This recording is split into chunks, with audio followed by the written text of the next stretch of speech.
This podcast episode entails a discussion about mental health. If you or someone else you know is experiencing thoughts about suicide or self-harm, please call the National Suicide Prevention Lifeline at 1-800-273-TALK. That is 1-800-273-8255. Or text 741-741 to reach a trained counselor. Additionally, Cal State East Bay's Student Health and Counseling Center has a list of resources that anyone can check out. This includes safety plans to help someone to remember their resources and coping strategies when in a crisis. Thank you so much for listening today. Welcome to Making Moves, a podcast presented by the Center for Sport and Social Justice at Cal State University, East Bay. Today's episode entails a conversation on mental health in sport with athletes Delia and Jordan Smith, along with mental performance coach Lisa Bonta Sumii. This is McKenna Duda, your podcast producer and host. I'm a Cal State East Bay kinesiology graduate, former collegiate, now recreational runner, and a personal trainer. I'm located in Dallas, Texas, where you can catch me playing sand volleyball, hiking any and every hill I can find, or studying to encourage those around me to pursue a life of adventure, service, and vitality. Here, we'd like to serve our audience by educating and also inspiring y'all to feel empowered through sport and social justice. All athletes, sports fans, and social justice advocates are welcome.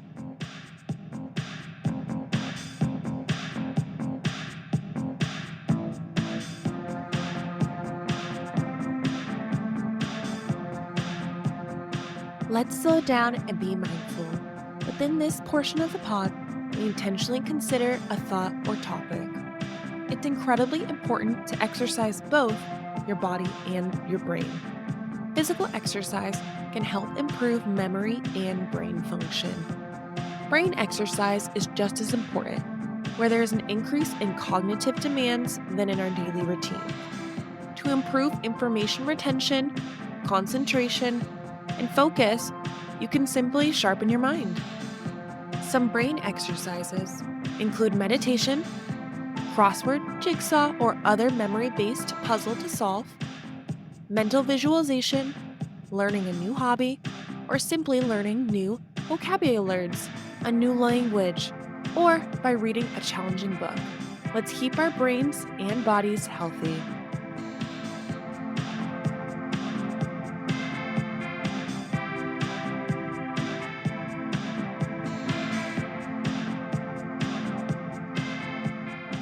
In an effort to critically analyze the overlooked impact of mental health in sport, we speak with Cal State East Bay Division II athletes Delia and Jordan Smith, and we also bring back mental performance coach Lisa Bonta Sumii.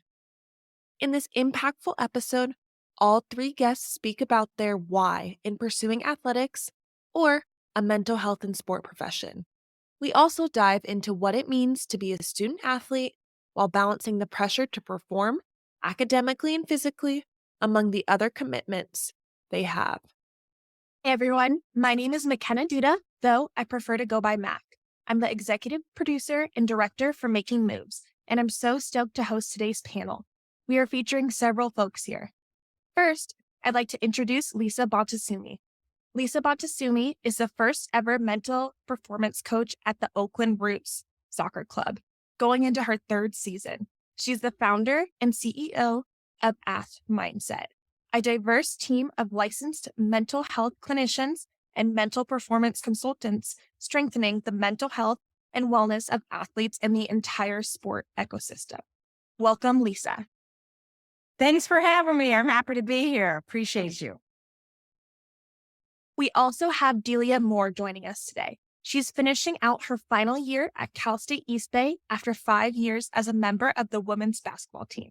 She majored in both kinesiology and psychology, speaking to her passion for both the body and the mind, and her strong belief that mental health is important. Stoked to have you here, Delia. Thank you for having me. Also have the pleasure of speaking with Jordan Smith. Jordan is a senior academically, but will be enrolled in one final fall semester to finish her collegiate athletic career in soccer. She will be graduating in December of this year with an undergraduate in kinesiology and a minor in psychology. She plans to become a graduate assistant for a college women's soccer coach and to obtain her master's in sports and athletic administration. Thanks for joining us today. Hi, everyone. Thanks for having me, Mac. It's incredible to speak with y'all today. We always start off with a quick icebreaker question, so let's get into it. First, please share where you're joining us from, and an important piece of each episode is for our listeners to become conscious or made aware of a practice or action that one can do to better their mental health. Can you please inform our Making Moves listeners on one mindful practice you've been incorporating into your daily life to stay present and in a decent mental space? Lisa, if you'd like to go ahead. Sure. So I've been meditating for a long, long time, but it really increased during the pandemic and sheltering in place. And it is actually a mental tool to meditate that helps in the development of emotion regulation. So I actually meditate with my athletes at the beginning of every coaching session. So it's super cool. So sometimes I'm meditating like 3, 4 times a day, which is awesome. But I find that if I don't, I'm a little off. I'm not as solid as I know I can be. So it's something that I really count on, and like it's a part of my everyday life. That's so awesome. Delia, what about you? Something that I do, I think more recently, or like when life gets overwhelming, is to journal. And I feel like it helps me to physically slow down because I can't think everything as fast. I can't write everything as fast as I'm thinking. So it sort of forces me to slow down.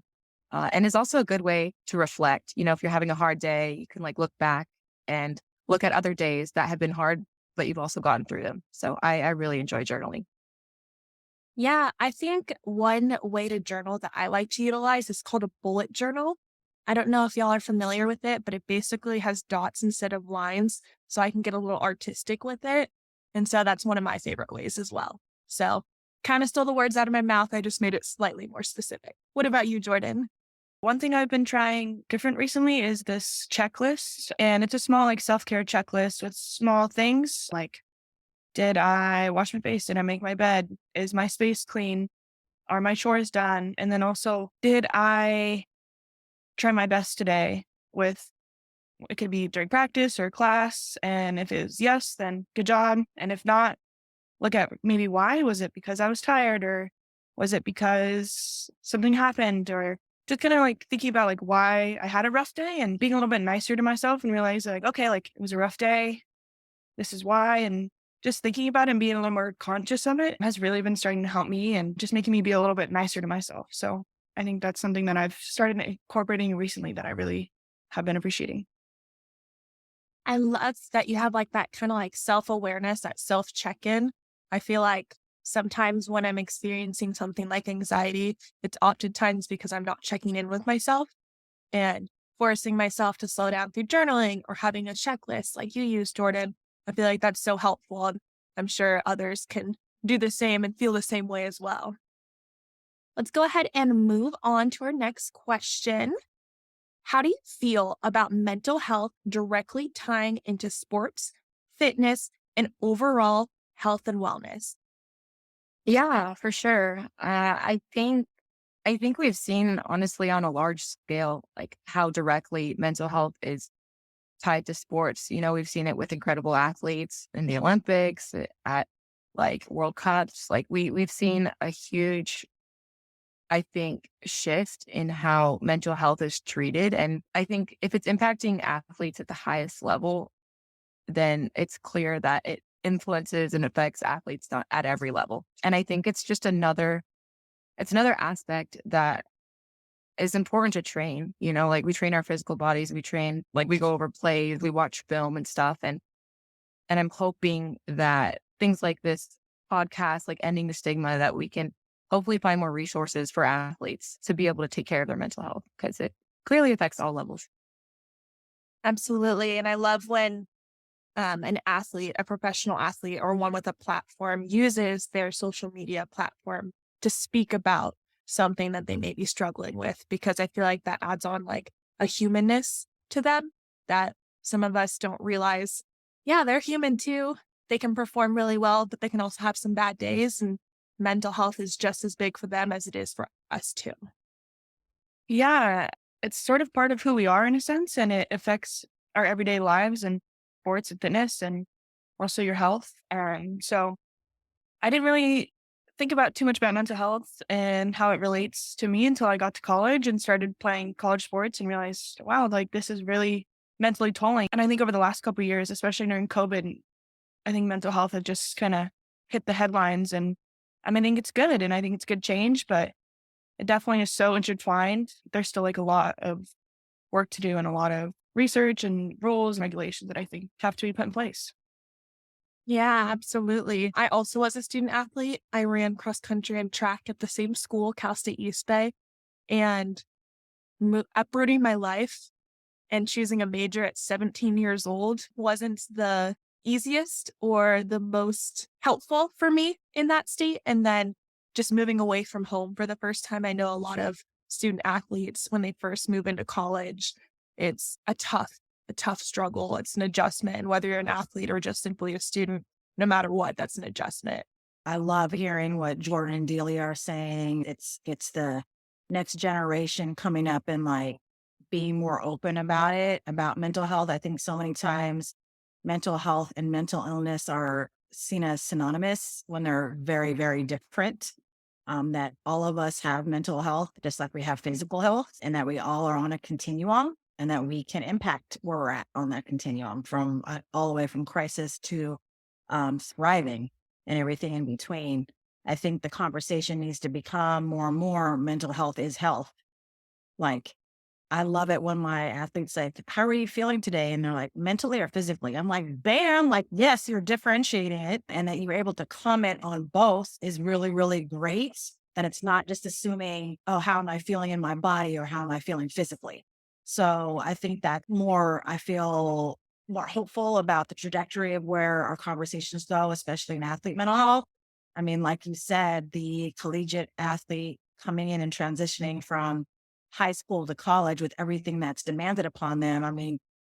There's like me and a colleague of mine were like noting all the different transitions. There are like 10 or 12 basic stuff from moving away from home and learning where to go to eat, where your classes are. But then also sometimes during a season, there you have 2-a-days or weights at 5 a.m. And like you still have to do your homework and you're traveling and you're missing exams. And it's just a lot. And you have to come back and you're behind. And it takes a toll on you mentally and physically. And they're both super, super intertwined and one impacts the other.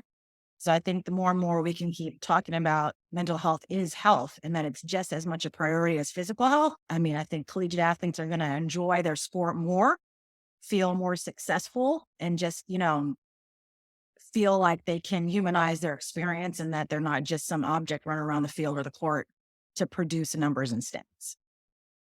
Yeah, you spoke about how there's around 12 different transitions. Are you aware of any resources that are available to students or student athletes who are moving away? They're stepping into college, they're, experiencing all these transitions. And if there's something out there that exists that could just be like kind of like a how-to guide or just like a simplified version to help someone walk through those transitions, I'd love to hear from you, Lisa.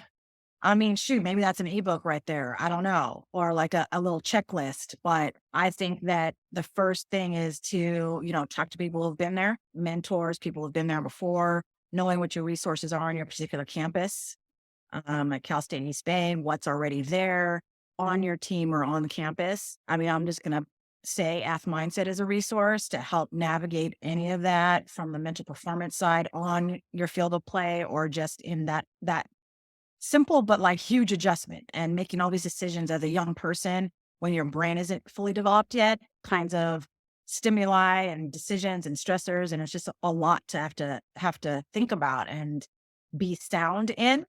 Knowing that you don't have to do it alone, I think is really important. I think, most collegiate athletes are high performers, high achievers.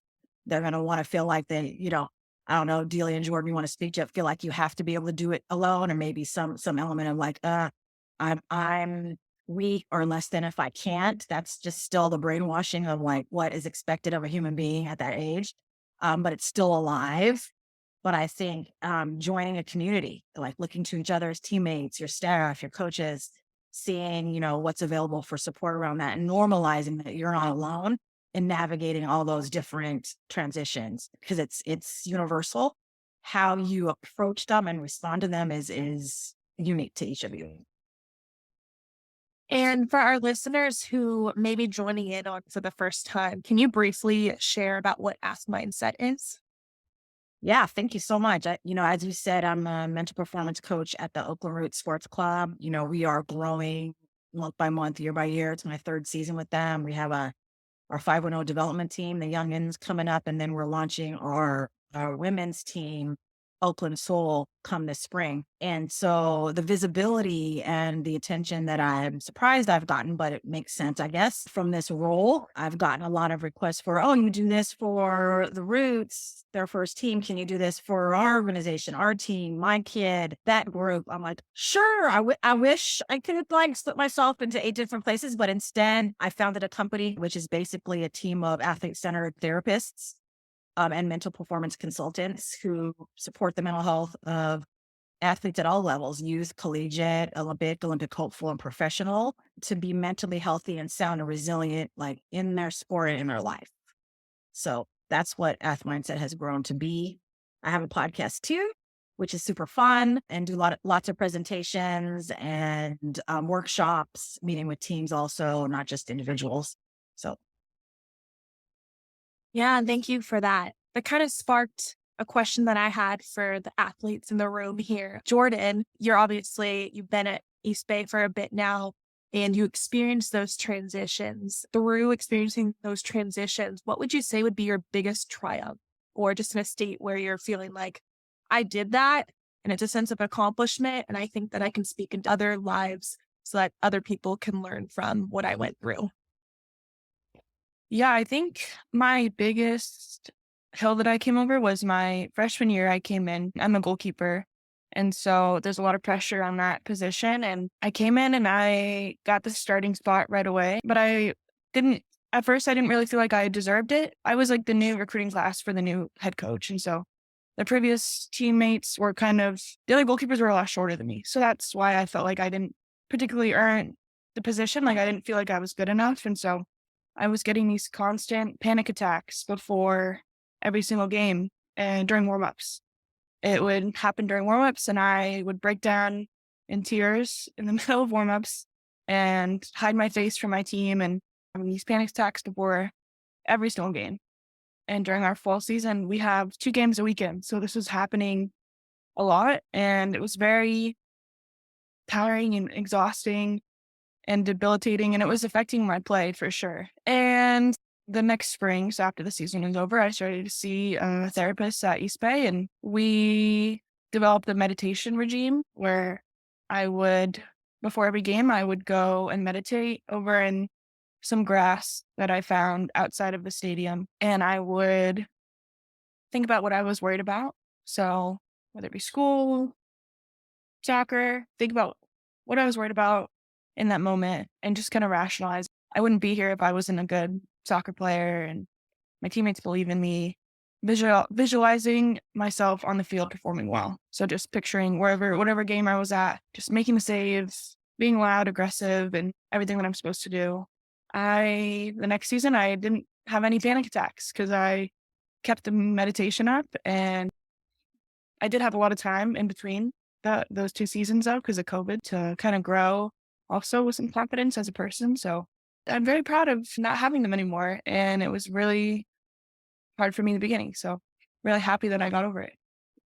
Thank you for being vulnerable and for sharing about that. I know sometimes when you're in that space, it's hard to feel like other people are experiencing something similar, but I'm sure you sharing your story is going to connect with somebody else.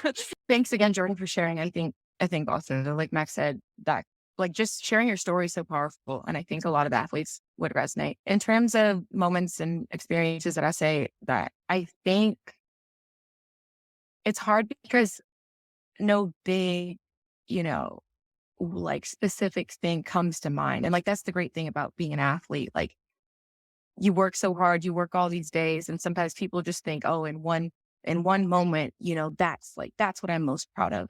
And throughout COVID, like individually, like as a person, I definitely overcame a lot, like coming off an injury and things like that. But then for our team to come in and we ended up being really successful the first year back from COVID and ended up winning a CCA championship, faced a huge amount of adversity, a lot of loss, a lot of grief, a lot of injuries, a lot of sickness, just pretty much everything that you could think of kind of hit our team.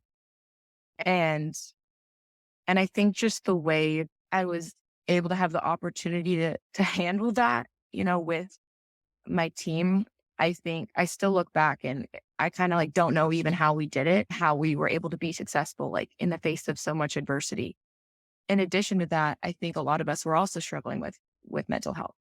And when you're in the thick of season, sometimes it's not always something that is considered. So I would say just all that we overcame last year. And I guess this also sort of ties into the transitions that we were talking about earlier in the podcast.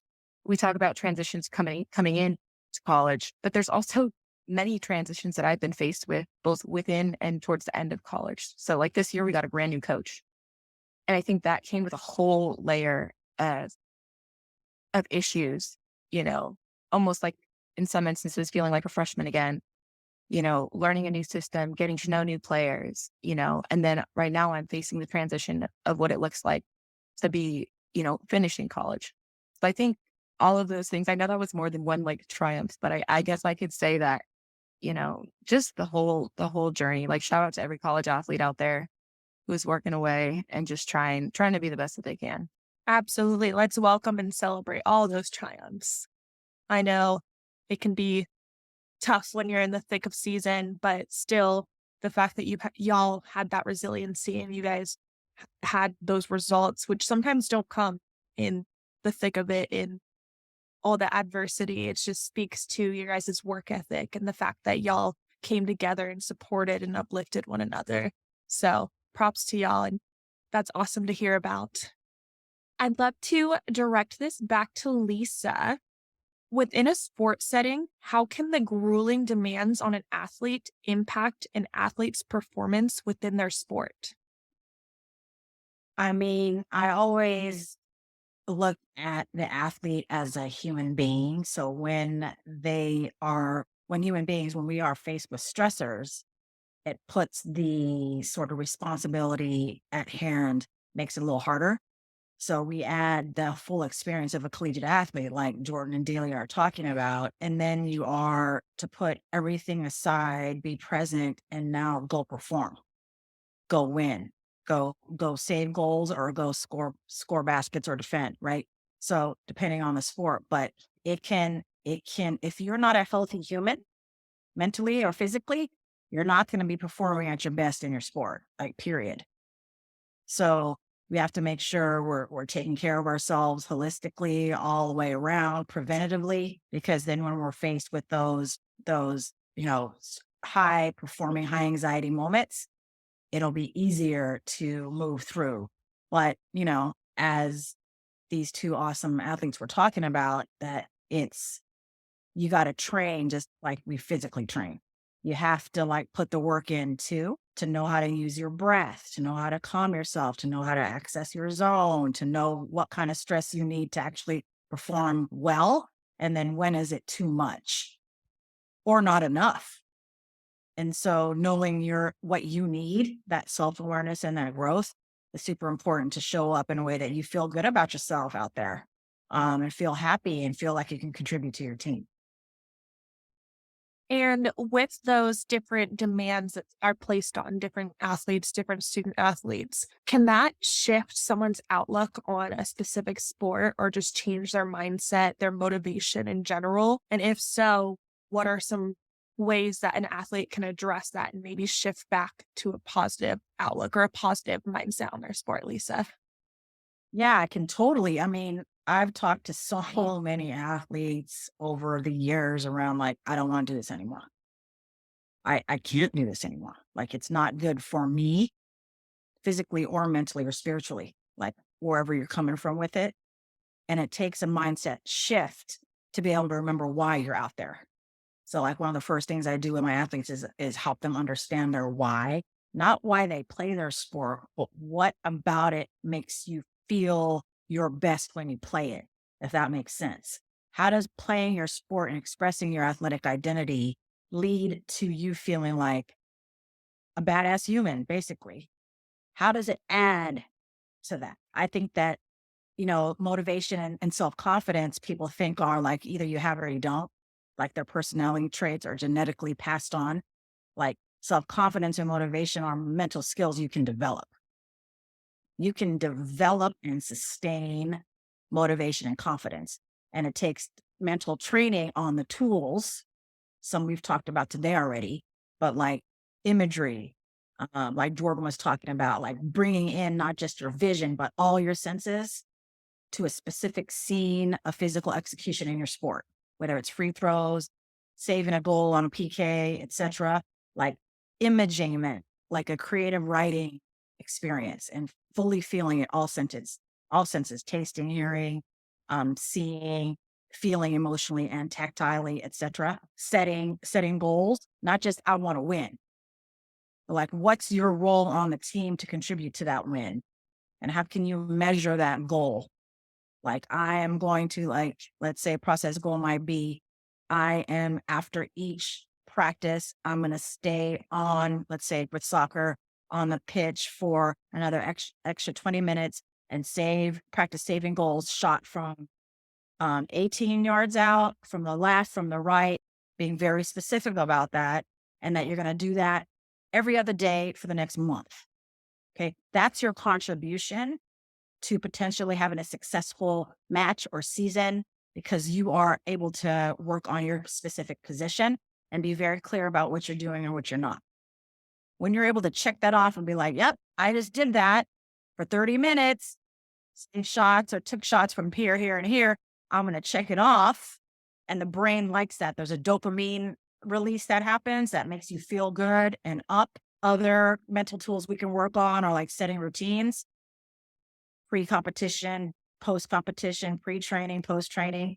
There's so much that goes on in our sport that's out of our control. So if we can set those routines up, they're in our control. We feel confident about that. Nothing else but ourselves keeps us from doing it or helps us do it. Is all really good. And then the last one I'll say, there's more, but is the self-talk, making sure it's positive. If you're sitting there talking negative to yourself, you are going to feel negative and then behave negatively in life and in your sport.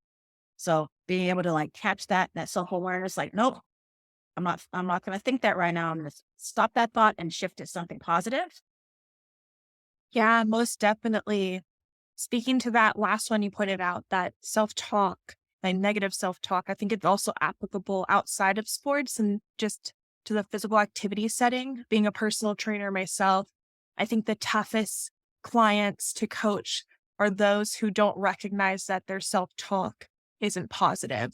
And so a lot of what I try to do, just being their coach, their fitness coach, is just redirect them and have them analyze, like, are my thoughts conducive? Are they positive? Are they helping me to lead towards the goals that I want to accomplish?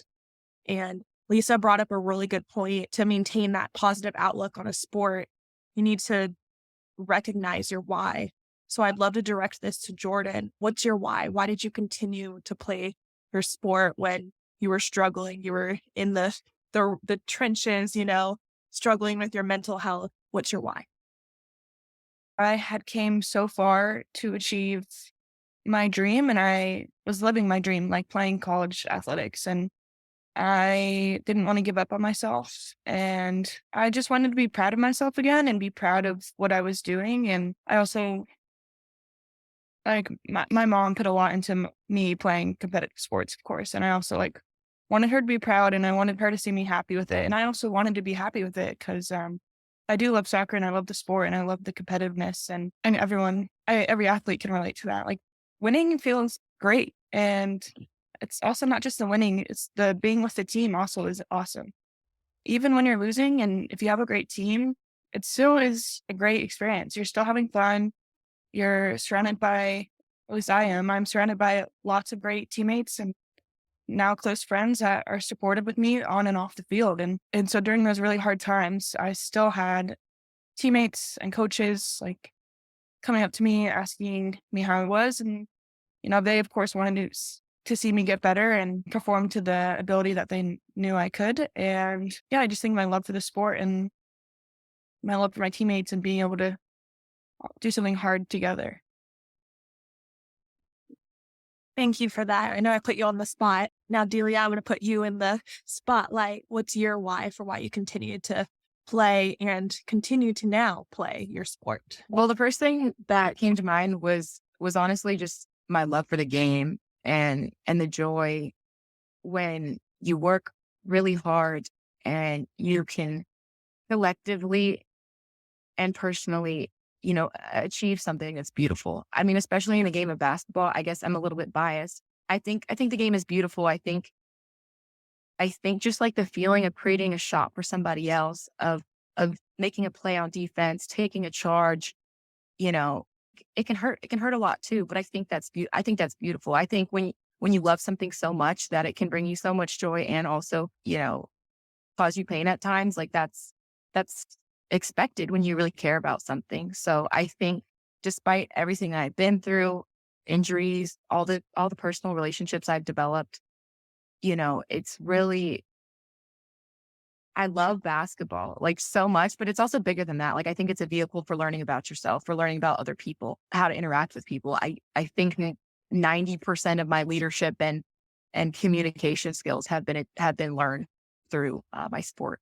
And I think, yeah, I just think it's beautiful when you find other people that share that love and you can achieve something beautiful together.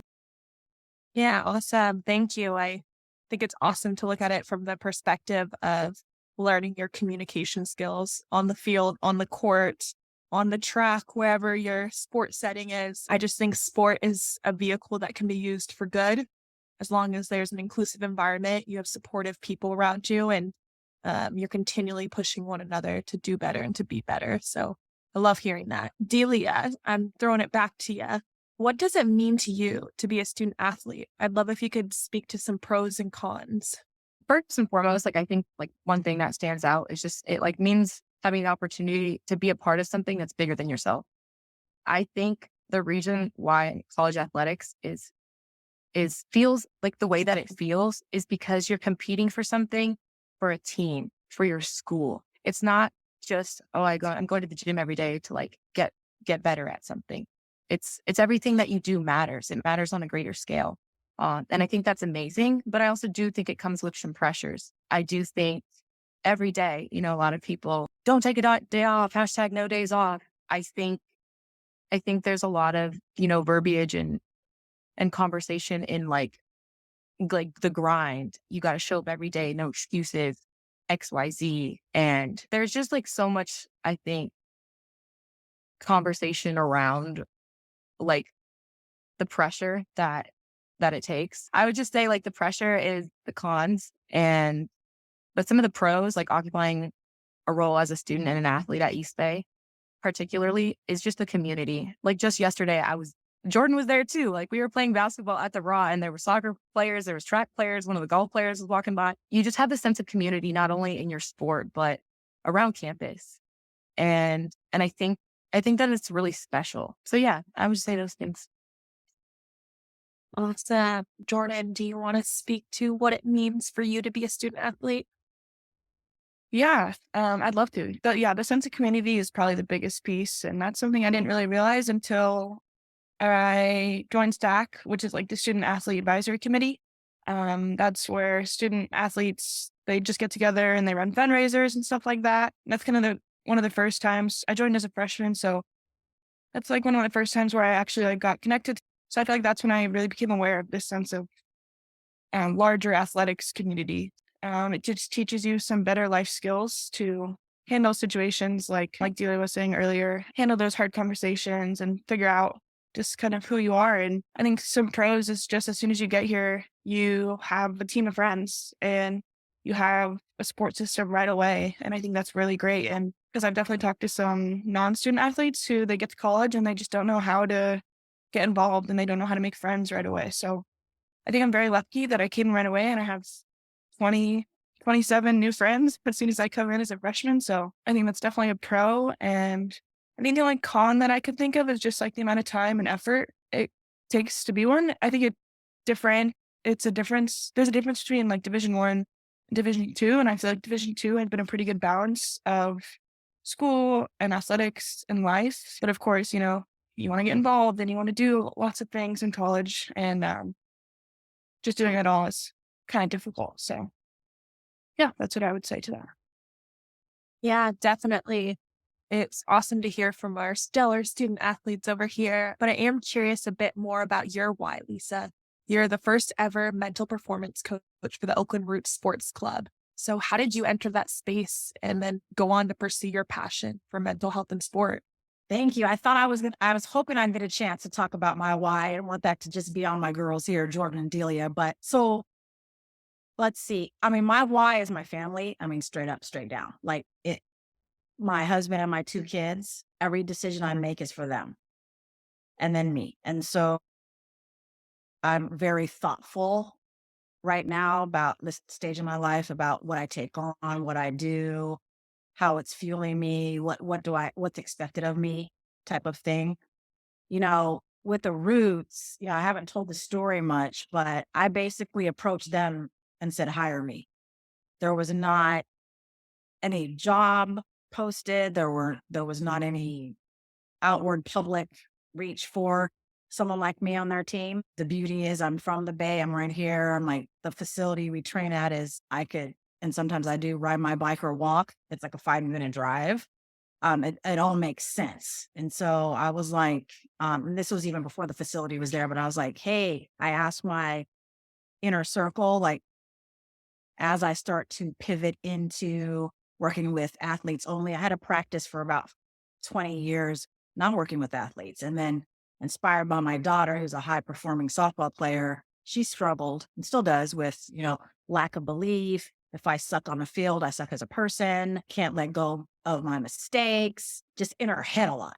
I mean, her head is her greatest gift and her greatest curse. And so how do we shift it to make it more beneficial than not? So working with her as a therapist, giving her some tools and skills like we just talked about, a lot of the skills we learn as an athlete and in the mental approach and physical approach are transferable skills into life and further career. Like lots of people, FYI, ladies, like to hire athletes because of everything you just talked about. You know your role, you know how to communicate. Like your work ethic is out of town. I mean, it's like all the things that, a new boss in the world would want. So just keep that in the back of your pocket. But again, I do things for my family. I'm inspired by her. I pivoted. I was like, anyone know a team that I could work for? Because I'd love to do that. And so it came around the Roots. I'm speaking to one person on the text, speaking now to 3 people, then like 5, 7. Okay, let's make this happen. I'm like, what?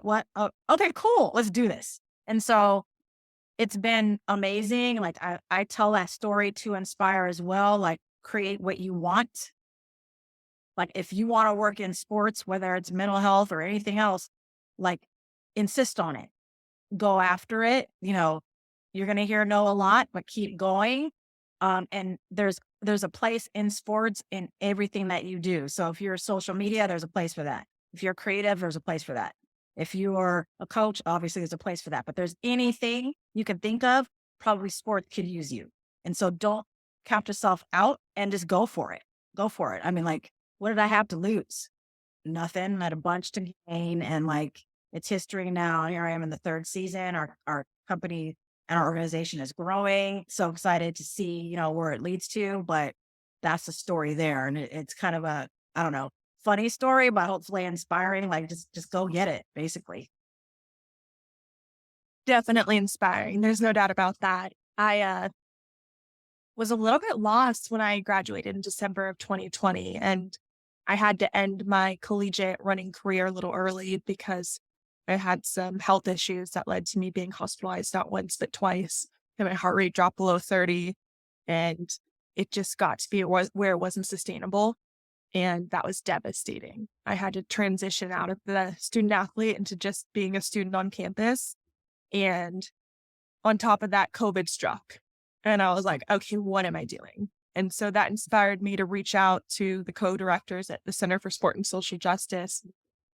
We started this podcast 3 seasons ago, in fact, as well. And since then, I feel like it's been a space where I can continue to feel uplifted and uplift others too. So it's been beautiful for my mental health, and I think for others too. It's so helpful to share and to communicate with others in a space that's welcoming and inclusive. And, to this day, I'm still, with every person I encounter, I'm like, maybe I could be them one day, I'm inspired by y'all continually. With that, I kind of want like a little piece of advice for our athletes, Lisa. What would be like the first suggestion you'd have for an athlete to advocate for themselves when they're experiencing a mental health issue? They're not sure where to turn. Sometimes it can be isolating or tough to experience it for the first time. So what would be a simple first step for someone? A simple first step is recognizing that, you're human and that you didn't do anything wrong to feel this way. This is part of the human experience. And, it's just like treat it like, oh, I sprained an ankle or broke my finger or my hand or something. Like it's an injury. I feel like dipping in from mental health into the continuum of mental illness or like on that crux is an injury. So being able to look at it just like that and not judge yourself is important. And I think, Jordan talked about it earlier, have some compassion for yourself, be nice to yourself, know that you don't have to do it alone, and reach out to a teammate, an athletic trainer. I mean, I know that role is very, very embedded in a team. They get, teams get and players get really close to the athletic trainer and they're right there listening to everything while they're providing treatments and this and that. And so reach out to them. Like, don't keep it inside. Do it gently and slowly, and like, don't like exist alone and feel like you have to bear it alone. Yeah, thank you. I think that's very applicable. It's simple. It's a step in the right direction. And then from there, it's a catalyst for what comes next. So Delia, there does appear to be a shift towards awareness of athlete mental health in collegiate sport nowadays. In your own experience as a student athlete, what support do you have in getting support for your mental health, and what's your support system? Yeah. First off, I also would just like to shout out Lisa. I think what she's doing is absolutely incredible. And just hearing what you've done and how you've done it is so inspiring to people like me. Like, I'm interested in psychology, and seeing another woman, as a woman in sport, not in professional sport. I think that's huge. And I think that's also kind of what ties into a support system at East Bay. I think we have many strong, female leaders in, positions like our athletic director. All of my coaches at East Bay, head coaches, have been female. We have a lot of athletic trainers who are female. I think seeing representation in sport, as a woman, is just really nice, just right off the bat. In addition to that, I think that among the athletes, especially, I think Jordan could also speak to this in SAC. Recently, we've had a lot of pushes for mental health. We actually had a mental health awareness game, just talking to other athletes about what they're going through, even not even in your own sport. I think sometimes it can be hard with the competitive of sport. If you work weak or if you're having a bad day, it can be hard to let your team down or to feel like you're letting your team down. So I think just the camaraderie among different sports. And then also just our student health and counseling services. They have a great team of counselors, and I wish I had started going sooner. I think there's a stigma among athletes that therapy or taking medication or anything like that is, just not necessarily important or shouldn't be prioritized. But I think in those ways, East Bay has really provided support for me. Yeah, definitely. Jordan, can you add on or echo anything that Delia spoke to? Yeah, I think we as student athletes have pushed for, especially Delia and I. Delia was the previous SAC president, and I'm the current SAC president, so it's kind of funny how that works out. We've been pushing for sports psychologists for a couple years. I think we're definitely we're doing better before COVID hit, and then COVID hit, and it just kind of threw everything off the track. So like we're still trying to recover as a organization to try and request that, but it is something that we've been advocating for a long time. And I do think that there are better resources, and it also depends on the team per team. So with my team, I have 4 coaches, and if you don't feel comfortable going to one coach to talk about something, usually you're comfortable with at least one of the other 3 to go and talk to them about how you're feeling and that sort of thing. And we do have like presentations come in for student athletes. So SAC is a big part of it. Someone from the Student Health Center, James, in November of this last year, did a presentation on the services that the counseling provides and just trying to break the stigma with it as well. And so there's no one on the counseling service that specializes in sports psychology. And of course, the counseling is great, but I do feel like that is one part that we're missing and one part that would be really helpful to improve our game and mental health. Yeah, definitely. I want to thank both of y'all for advocating for yourselves and for other student athletes. I certainly wish that there would have been someone who was like a sports psychologist or something on campus, especially someone who could help as I transitioned out of the athlete space into just the student space. And that kind of makes me think about the NCAA. You spoke to Cal State East Bay. And what about the NCAA addressing concerns over student athletes balancing their mental health alongside their studies and their sports performance? Do you see any improvements happening or areas of improvements that should be happening? Delia, I'd love to hear what you have to say on this subject. Thank you for this question. I think it's a great question, quite a bit of a dilemma in the NCAA because, just personally, I know a lot of students who have clearly struggled to balance their mental health, and many have stepped away from their sport because of it. And I think I've heard, even at East Bay, coaches implementing, mental health days. And I think that's really awesome. I think that's a great resource. But then again, personally, the concept of asking to take a day off just gives me anxiety already, for what? And not even to have, quote unquote, a real reason, because so many people don't consider mental health, like Lisa was talking about, a physical injury.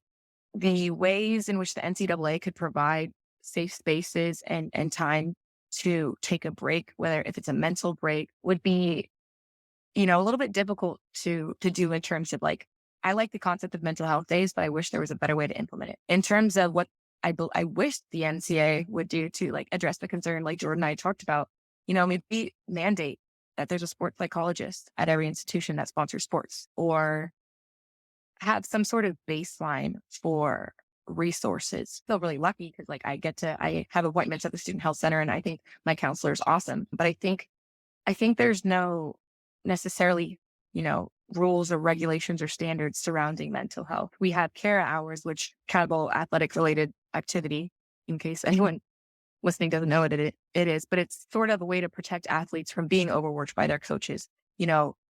Technically, like you can't go 40 hours a week with your coach because of rules and regulations. If there was a way that we could, allow time to be spent on mental athletes without providing them with additional burden to ask for it, that would be ideal. But it's something I think about a lot. And yeah, something we actually talked about at the SAC Super Region Convention last spring.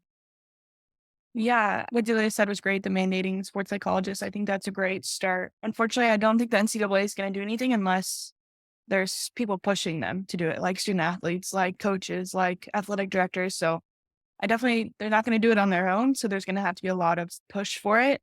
Just unfortunately, that's the way the NCAA is. And they're just trying to make some money at the end of the day as well. So there definitely needs to be more of a push from administration. One thing that I know that one coach does at East Bay, the water polo coach, she gives 2 mental health days a season, no questions asked. So you just text her the day like, hey, not feeling great today, or text her, hey, like I'm using my mental health day today. And that's it. You don't have to say anything else. And you just told your team that, no questions asked. And I've asked like one of the players, and she said it was actually really helpful. And yeah, it is hard asking for those days, but I think because the coach made it so accepting and so normalized to ask for a day that it was okay. One other thing I think that the NCAA could improve on would maybe be requiring some education to coaches and administration on mental health, and some sort of requirement to be educated on how they individually affect the athletes every day with their words and their actions, and how that can affect them on and off the field. There's no sort of education on mental health. So I do think that some sort of program like that would be extremely helpful for coaches and administration. Those are all great suggestions and insights. And obviously, I've moved a bit away from the NCAA and occupying that space as a student athlete. But even so, I'm still following along. I thought it was a win hearing a bit more about how athletes can be sponsored in some capacity. Not to say that every single athlete benefits from that, but just seeing that change was helpful for me to be an onlooker, wishing that was the case when I was a student athlete. But nonetheless, it's a win for student athletes all around. And I feel like this could also be translated to the professional sports setting. So, Lisa, you work with the Oakland Roots, and I'm sure you've seen some wins and some losses in terms of how the professional sports setting can support professional athletes in their mental health, and also not so much, whether it be in the Olympics, it's just in a regular game or event in whatever capacity. Can you speak to any wins or any losses in that department? I mean, I think I like how we got a little real on it. Like Jordan talked about, like there's money involved. Money, and you need to win to make money. And there are the big sports in each team. Like if we talk collegiately, like the big sports that bring in the money, men's basketball and football, a lot. And then they have to share, which they sometimes don't want to, across other sports for resources, right? So when we talk on the professional level, there are some requirements in some leagues to have sports psychologists, the clinical. So there's a clinical sports psychologist, that's the therapist. Then there's a sports psychologist who's on the field only, or on the field of play only. Okay. There's a difference between those two professions, right? And so there are some requirements now about that on some professional leagues across the board. But what it comes down to is old school versus new school. Like even the coaches, the older coaches are old school. You got to grind it out, no excuses, hashtag no days off, Delia, all of that. And then the newer coaches are coming into it a little bit more and like understanding mental health and not seeing it as a weakness and like speaking to it. The bias is different. The stigma is different. So I think that's what I found with the coaches, and the education is always going to help. But then there's going to be ones who like are still going to take the education or not. They're like, I still don't believe that. You can say whatever you want, but this is how I grew up. This is how I was coached. I'm like, okay. But I think what I love about the Roots, they value straight up in their mission statement and in their values, how they not only prioritize the human who's the athlete, but also the community that play in. The community and the fans mean a lot. And we do a lot of work in the community. It's a purpose-driven club. This isn't just about making money, although we need to as well to pay our people, but it's not as prioritized. And people come to play knowing that you're going to like that or you don't. Don't come here then. If that's not what you're about, don't coach here. Don't be an athletic trainer here. If that's not really what your values are, there's a lot of other teams out there that might benefit from your services, but it's really clear with the Roots, it's broader than that.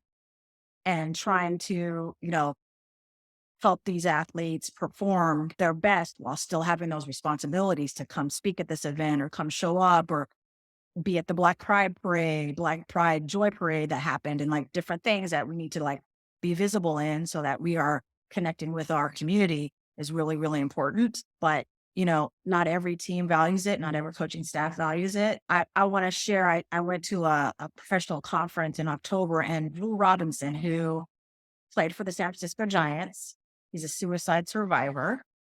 He has now, they created a position for him at the Giants to be sort of like that bridge between the athletes and their mental health services, which they have a vast resource network there, is being able to talk about how 15, 20 years ago, no one wanted to even go into the athletic training room as a pro athlete. They didn't want to show they had physical weakness, quote unquote. They don't want to show that they needed treatment or they needed some help there. No, I'm supposed to be doing this on my own. Like, if I'm a professional, why can't I handle this? Right. Now we know the athletic trainer and the athletic training room is a part of the everyday experience of any athlete from collegiate on, right? Some high schools. But now I see that there will be a mental performance training room, and it'll be just as important and just as vast and usual and normal as the athletic training room has become now. So we are on the cutting edge here talking about this, building a narrative for this, building a foundation for what's going to come. And so we got to just keep supporting each other. It's not an easy road, especially as women. This is, female empowerment month, whatever we want to call it, Women's History Month. I like the female empowerment month better, but we got to celebrate what we're able to contribute and keep that going. And it's going to come. If the athletic training room can come, or a mental skills, mental performance training room with fully staffed will come. Yeah. Wow. I love when we're being real. I think something that I like to think of is calling out shouldn't be viewed in a negative light. Rather think of it as calling up. We're calling up the NCAA. We're calling up the different organizations that manage professional sports. We're calling up these people because what it comes down to is we're all human. And as humans, we struggle, we go through the day to day, and sometimes something feels like you're isolated or like you're alone, but oftentimes that's not the case, and you don't know until you speak about it. And ultimately, that's my heart in this, is having a platform where we can speak about topics that are close to our heart, speak to something that may help encourage and uplift another. So to that, I'd love to hear, to just close out this episode, if you have any words of encouragement, any inspirational story, or just a brief story, some sort that you can share with our viewers, so that we can leave this podcast episode feeling inspired by sports, women in sport, by just the wins we've had in the mental health field. So I'll leave the floor open for whoever would like to go first. I guess one thing I would say, I actually have this quote on my wall that actually sort of speaks to me. It says, "One day you will tell your story of how you overcame what you went through, and it will be someone else's survival guide." And I think that is something that sometimes keeps me grounded, because the wins and the losses and the awards and the achievements and the trophies, all of those things are somewhat temporary. The next season it's on to the next thing. The next year it's on to who's next, but I think something that is forever is your impact on people.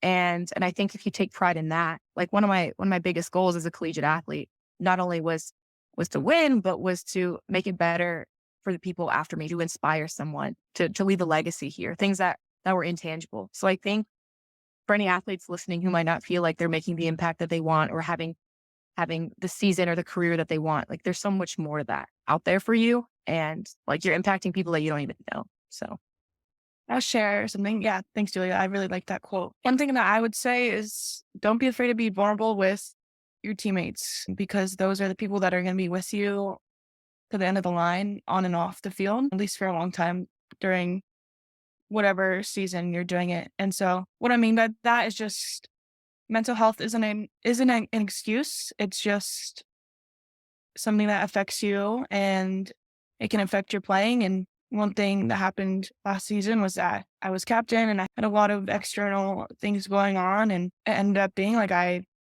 told my teammates that I started taking anti-anxiety and antidepressant medication, and just so that it wasn't an excuse, and it was really hard for me to do, but I had to do it because they just didn't understand what was going on with me. And after that, they could actually understand and kind of maybe support me a little better, and along with my coaches could also support me. So don't be afraid to be vulnerable. And at the end of the day, it only deepens your relationship with others and your relationship with yourself. So that's what I have to leave for the listeners. Yes, absolutely. Guess that leaves us with you, Lisa. No, I hope people turn their volume up to 25 plus on what Delia and Jordan are talking about. That's, I don't want to be dramatic, but that's life-changing stuff. To hear it from you guys. You guys are upperclassmen, you've been through it. your role models in the way that you're showing up here and how you are showing up every day. So thank you for being you. I think, what I guess I want to say is like to any athlete out there, like you're enough. I mean, period. You're enough. You're not alone. Be someone who you wish you had at certain time in your life. Be that person. Like find your why, find your inspiration, and commit to your mental health just like you commit to your physical health. It's gonna make a difference in just how you show up to life, how you feel about life. And again, you're gonna have the most fun and most success in your field of play when you can. Keep having conversations like this, keep dispelling the myths of what mental health is and what it isn't. And I think knowing that you can change the way your brain processes things by training it to do so with proper mental skills training and doing it with someone, do it with a teammate. Like, I'm happy and excited. I'm just going to invite myself to come to one of your SAC meetings and talk about this. Just tell me when and where. But I think the athlete is its own unique population within the mental health field as who we serve. It's its own unique, sometimes vulnerable population. People think like, oh, it's just about, like Delia was saying, the trophies and the wins and the traveling, and it's all glory. Like it's not. It's hard. And the vulnerabilities come when we don't admit to that, or we think that we can just push through. But knowing how to respond to the stressors, knowing how to respond to the pressure is going to be really, really important. And figuring out what that means to you is going to, change your whole experience of your collegiate career. Yes, yes, and yes. Holy cow. I'm so, so grateful to have shared this space with you all, just to hear your thoughts, to have y'all be put on the spot. I just so appreciate y'all. And I truly, truly believe, Lisa, Jordan, and Delia, that you've inspired me and you'll continue to inspire those who listen in on this conversation. We will link any references in the show notes for those who would like to follow up with action steps. And I'm just so stoked to have had y'all listen in and to have y'all speak today. Thank you.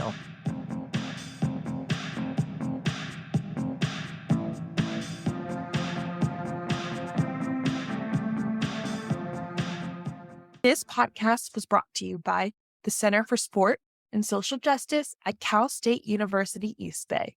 It was produced by McKenna Duda with technical and promotional support from Angelo Sumii, Virginia Ard, Jill Nelson, Sienna Clark, and Alex Salveson. Their music is by Marby Miller. A big thank you to Center for Sport and Social Justice co-directors Dr. Matthew Atencio, and Dr. Missy Wright for their support. Funding for Making Moves was provided by Cal State University East Bay and the Center for Sport and Social Justice. Make sure to catch all 6 episodes of Making Moves, streaming now on SoundCloud, Spotify, and Apple Podcasts.